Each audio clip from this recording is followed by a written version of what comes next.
देखिए यहाँ पर हम लोग जो डेरिवेशन करेंगे वो है ऑर्बिटल वेलोसिटी ऑफ सैटेलाइट। तो सैटेलाइट की ऑर्बिटल वेलोसिटी क्या होती है पहले इसको समझ लीजिए। जैसे हम लोग ने जो डायग्राम बनाया आप देख सकते हैं यहाँ पर सेंटर पे अर्थ बना हुआ है बड़ा सा, और हमने एक छोटा सा सैटेलाइट लिया है यहाँ पर। अब ये सैटेलाइट क्या करेगा, अपने ऑर्बिट में रिवॉल्व करेगा। किसके अराउंड रिवॉल्व कर रहा है, तो अर्थ के अराउंड रिवॉल्व कर रहा है। तो जिस स्पीड से ये घूमेगा उसी स्पीड को क्या कहते हैं, ऑर्बिटल वेलोसिटी ऑफ सैटेलाइट कहते हैं। अब देखिए डेरिवेशन कैसे किया जाएगा, तो डेरिवेशन में मेनली आपको समझना है कि इस सैटेलाइट पे कौन कौन से फोर्सेज लग रहे हैं। तो इस पे दो फोर्सेज लग रहे हैं, एक तो अंदर की ओर लग रहा है, मतलब ये ऐसे कह सकते हैं अर्थ के सेंटर की तरफ लग रहा है, ठीक है। जो कौन सा फोर्स है, ग्रेविटेशन फोर्स है। और ग्रेविटेशन फोर्स क्या होता है, तो G m1 m2 upon r square होता है।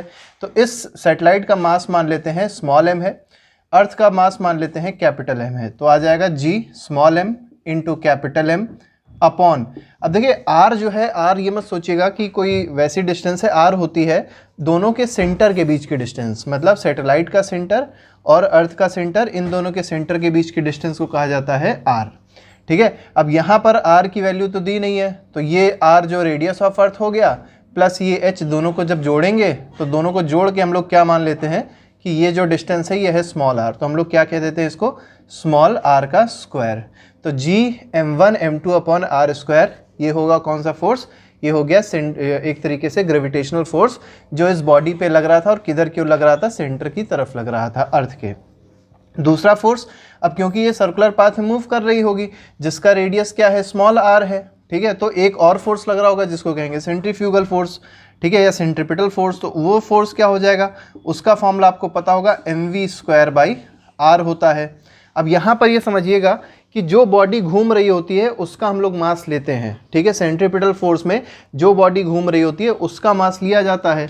तो आप देख सकते हैं यहाँ पर सैटेलाइट घूम रही थी, तो हम लोग ने सैटेलाइट का मास लिया और वो क्या था, स्मॉल m था। v क्या है, यही ऑर्बिटल वेलोसिटी, उसको vo से रिप्रेजेंट कर देते हैं, ठीक है। तो vo क्या है, ऑर्बिटल वेलोसिटी है, ठीक है। ये किसकी है, सैटेलाइट की है। r क्या है, r है जितने पाथ पे हो, मतलब जो रेडियस ऑफ पाथ है उसका मतलब पाथ का रेडियस है। अब ये रेडियस कहाँ से देखेंगे, इसी सेंटर से तो देखेंगे। तो सेंटर से इस सैटेलाइट की जो डिस्टेंस है वो स्मॉल r है, तो स्मॉल r हो जाएगा, ठीक है। तो फोर्स का फॉर्मूला क्या हो गया, सेंट्रीपिटल फोर्स का mv स्क्वायर बाई r हो गया। अब क्योंकि अब आप देखेंगे ध्यान से, तो दोनों फोर्सेस आपस में एक दूसरे को क्या कर रहे होंगे, कट कर रहे होंगे, क्योंकि सैटेलाइट ना ऊपर जा रही है ना सैटेलाइट अंदर घुस रही है, सैटेलाइट अपने पाथ में मूव कर रही है, इसका मतलब दोनों फोर्स आपस में एक दूसरे को क्या कर रहे हैं, कैंसिल कर रहे हैं। तो क्या कह सकते हैं, Fg बराबर Fc, ठीक है, मतलब सेंट्रीपिटल फोर्स बराबर ग्रेविटेशनल फोर्स। अब आप वैल्यू पुट करेंगे तो देखिए क्या आ जाएगा, G m into m upon r square बराबर क्या हो जाएगा, mv स्क्वायर बाई r, ठीक है। m v नॉट, अब v नॉट क्यों लिख रहे हैं, क्योंकि ऑर्बिटल वेलोसिटी है, बाई r।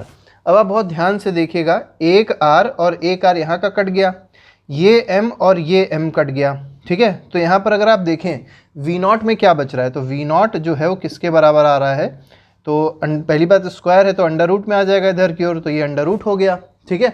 अब अंडर रूट के बाद और क्या बचेगा, तो देखिए अंडर रूट के बाद क्या बच रहा है, तो अंडर रूट तो यहाँ हो गया, तो ये हो जाएगा capital G into capital M upon क्या हो जाएगा, स्मॉल r हो जाएगा। अब आपको पता चल गया होगा यहाँ से कि जो ऑर्बिटल वेलोसिटी है वो किस पे डिपेंड करती है। तो ये कैपिटल M, अब कैपिटल M क्या है, ये सैटेलाइट के मास पे नहीं डिपेंड कर रही है, किसके मास पे डिपेंड कर रही है, अर्थ के मास पे। और दूसरा ये जो r है ये कहाँ से कहाँ तक की डिस्टेंस है, तो सैटेलाइट की डिस्टेंस है कहाँ से, अर्थ के सेंटर तक, ठीक है। अर्थ के सेंटर से सैटेलाइट की डिस्टेंस उस पर डिपेंड कर रही है, ठीक है। अब मान लीजिए आपको स्मॉल g के फॉर्म में इसको कन्वर्ट करना है, ठीक है, मतलब ये जो न्यूमरेटर है इसको हटा के इसको स्मॉल g के फॉर्म में लिखना है, या इस r की जगह हम लोग एक और चीज़ लिख सकते हैं, क्या लिख सकते हैं, r प्लस h लिख सकते हैं, क्योंकि आपको पता है ये जो क्या स्मॉल r है वो किसके बराबर है, कैपिटल R प्लस h के बराबर है, इसीलिए हम लोग ने Gm upon r plus H भी इसको लिख सकते थे, ठीक है। अब आपको एक और इसी में एक और डेरिवेशन पूछा था, वो भी थोड़ा सा बता देते हैं, क्योंकि आपको पता होगा जो ग्रेविटी होती है, acceleration due to gravity earth के सरफेस पे, वो क्या होती है, G into m upon r square या आर ई स्क्वायर, ऐसे समझ लीजिए इसको, G into m upon R square. यहाँ पर m क्या है, मास ऑफ अर्थ है, तो इसको हम लोग कैपिटल में ले लेते हैं, और ये रेडियस ऑफ अर्थ है, और आप देख सकते हैं radius of earth capital R है, तो ऐसे ले लेते हैं। यहाँ से आपको क्या दिखाई पड़ रहा है, देखिए G इंटू एम यहाँ भी आ रहा है, G इंटू एम यहाँ भी आ रहा है, तो हम लोग कह सकते हैं यहाँ पर कि G इंटू एम बराबर किसके हो जाएगा, तो g इंटू एम बराबर हो जाएगा small g into R square के। मतलब क्या हुआ कि यहाँ का जो कैपिटल G इंटू एम है इसकी जगह हम लोग क्या लिख सकते हैं, small g into R square लिख सकते हैं।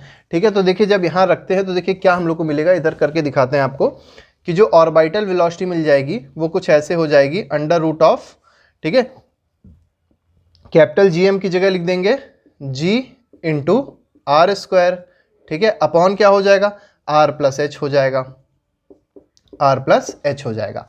अब क्या कर सकते हैं, एक और काम कर सकते हैं, जो आर स्क्वायर है इसको बाहर ले लें तो ये अंडर रूट से बाहर आ गया तो r बच जाएगा, ये क्या आ गया, g upon r plus H. ये आपका किसका फॉर्मूला हो जाएगा, v नॉट, मतलब ऑर्बिटल वेलोसिटी का फॉर्मूला ये जो हम लोग ने डिराइव किया ये हो जाएगा। अब एक कंडीशन होती है, क्या कंडीशन है कि अगर ये सैटेलाइट जो है बहुत पास में रिवॉल्व कर रहा है, मतलब अर्थ के बहुत पास 2, 3, 4, 5 किलोमीटर ऊपर ये मान लीजिए रिवॉल्व कर रहा है, 10 किलोमीटर 20 किलोमीटर पे मान लीजिए रिवॉल्व कर रहा है, तब फॉर्मूला क्या हो जाएगा।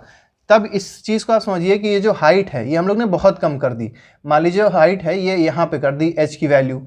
अब h क्योंकि बहुत छोटा हो गया तो इस केस में h जो होगा वो निगलेक्ट हो सकता है, कैपिटल H होगा यहाँ पर, ठीक है, तो h क्या कर सकते हैं हम लोग, निगलेक्ट कर सकते हैं। अब जब h को निगलेक्ट करेंगे तो देखिए क्या बन जाएगा, क्योंकि आपको पता चल गया होगा h क्यों निगलेक्ट किया जा रहा है, क्योंकि ये जो h है बहुत ही कम है as compare to radius of earth, ठीक है, मतलब जो सैटेलाइट है बहुत पास में रिवॉल्व कर रहा है, ठीक है, तो जब सैटेलाइट बहुत पास में रिवॉल्व करेगा, सैटेलाइट जब बहुत नियर होगा, ठीक है, तब फॉर्मूला क्या हो जाएगा, इसको थोड़ा सा देख लीजिए, ठीक है, तब फॉर्मूला क्या हो जाएगा, तो हम लोग ने क्या देखा कि जो h है ये क्या हो जाएगा, टेंड्स टू 0, ये 0 अप्रॉक्स हो जाएगा, तो v नॉट की वैल्यू क्या हो जाएगी, under root of r bracket में g अपॉन r, ठीक है, r upon g upon r। अब देखिए यहाँ पर रूट r है और यहाँ पूरा r है, तो जब ये दोनों कटेंगे तो क्या आ जाएगा, under root of g r आ जाएगा। तो ये आप लोग ने डेरिवेशन देखा होगा कि v नॉट को under root of G R के बराबर प्रूफ किया जाता है। अब यहाँ पर दो बातें याद रखिएगा, जो g है ये कहाँ पर है, सरफेस ऑफ अर्थ पे है, 9.81 इसकी वैल्यू होती है, और ये जो r है ये है क्या, तो ये रेडियस ऑफ अर्थ है, ठीक है।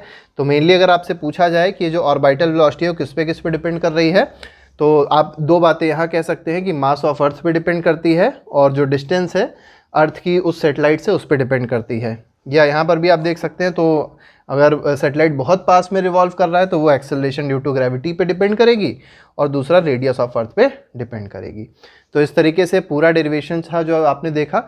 इसके अलावा और भी बहुत सारे डेरिवेशंस हैं जो हम लोग ने प्लेलिस्ट में लगाए हैं, उसको आप लोग देख सकते हैं और चैनल को फॉलो कर सकते हैं और अपना रिवीजन अच्छे से कर सकते हैं। ठीक है, thank you very much, good bye, जय हिंद।